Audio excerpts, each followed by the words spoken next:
प्रजासत्ताक दिनानिमित्त एकत्र जमलो आहोत.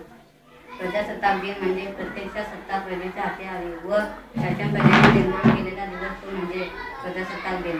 आपल्या देशावर अनेक वर्षे ब्रिटिशांचे शासन होते. जनता गुलामगिरीतून जीवन जगत होती व ती गुलामगिरी खऱ्या अर्थाने आपण या दिवशी झुगारून दिले व हक्कांची, कर्तव्यांची, जबाबदाऱ्यांची व कायद्यांची अशा सर्व गोष्टींचा समावेश असलेली घटना या दिवशी लागू करण्यात आली. ज्या पद्धतीने 15 ऑगस्ट हा आपला राष्ट्रीय सण आहे, त्याचप्रमाणे दुसरा राष्ट्रीय सण म्हणजे 26 जानेवारी.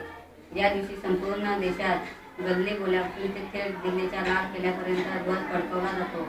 तो संपूर्ण जीवसृष्टीचा अंत होईपर्यंत तो फडकवत राहावा, कारण ती कालाची गरज आहे.